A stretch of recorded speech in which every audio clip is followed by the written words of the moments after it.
The biggest lies you've been told about meat.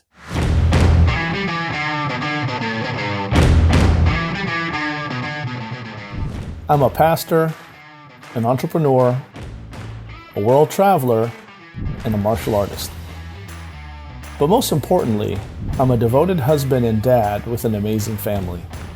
And the older I get, the more I realize the importance of being healthy so that I can be all that I can and should for my family. I haven't always been healthy though. In fact, I've struggled with my weight for a lot of my life. But in recent years, I've found some great success in my weight loss and fitness journey living a lower carbohydrate lifestyle, particularly that of the keto and carnivore variety. Follow me on my journey as I continue to explore and share the benefits of living the low-carb lifestyle. For years now, what have we been told? We've been told that red meat is dangerous. Fat makes you fat. You need carbohydrates for energy. Meat causes heart disease and the like, right? But what if we got it backwards? What if the foods that we were told to fear and to avoid were actually never the real problem? In this video, we're going to be breaking down some of the biggest lies that people have been told throughout the years about meat. And more importantly, why more people are turning to the carnivore lifestyle after years of frustration with mainstream nutrition advice. Hey friends, if you're new here, my name is Jason and I help busy parents and professionals like you and like me simplify their health using the carnivore lifestyle as well as some metabolic strategies. And look, this video is not about blind dogma, right? It's about asking honest questions. Why are people getting sicker? Why are obesity and metabolic disease exploding? And why do so many people feel better after eating more meat? Okay, let's go ahead and talk about it. Lie number one, red meat is bad for you. It seems like for decades now, red meat has been blamed for a host of different things, including heart disease, cancer, and overall poor health. But here's what often gets ignored. Many studies that are blaming red meat also include things like fast food and soda, and a ton of processed junk food. And that's not the same thing as eating, say, grass-fed steak or ground beef or pasture-raised eggs. The truth is, real and unprocessed meat is probably one of the most nutrient-dense foods on earth. It contains things like protein and iron and zinc, B vitamins, and also some essential nutrients. Lie number two, fat makes you fat. It seems like this one shaped an entire generation.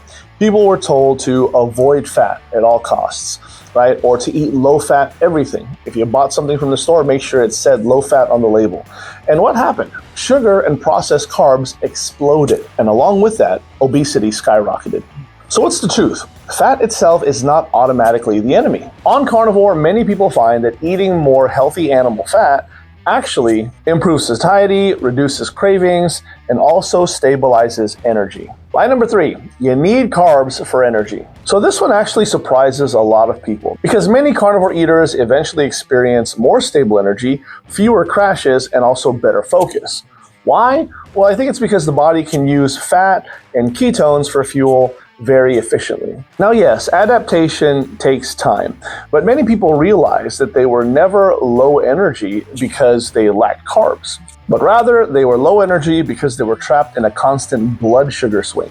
Lie number four, meat causes heart problems. So this is one of the biggest fears that people have, right? But here is actually what often gets overlooked. Overall, your metabolic health matters. So things like insulin resistance and obesity, also chronic inflammation, and don't forget about excess sugar consumption.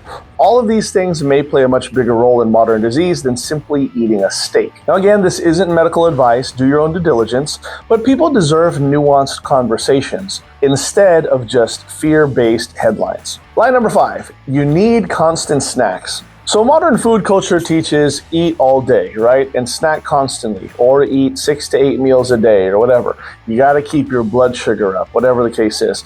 But many people on carnivore actually experience something a little bit different, right? They experience reduced hunger, better appetite control, and then also freedom from food obsession. And the reason why is because high protein, high fat meals are incredibly satiating. So why are people questioning mainstream nutrition? Let's go ahead and be honest here. People are frustrated, for lack of a better word, right? They have followed all the advice that included low-fat diet and processed health foods. They've been obsessed with calories and gotten nowhere, right? And they have just felt terrible overall. And then many try a real food approach. Real food, more protein, fewer processed foods. And finally, they start to feel like themselves again. Or better yet, they feel like a functional human again. And that's why conversations around carnivore are growing so quickly. So what's the real message here? This video is not saying that everyone must eat carnivore, right? I certainly don't believe that. But rather it's saying maybe we should stop blindly fearing real food, right? And let's not demonize meat just for the sake of doing that. Maybe meat isn't the villain, right? Ultra-processed food might be.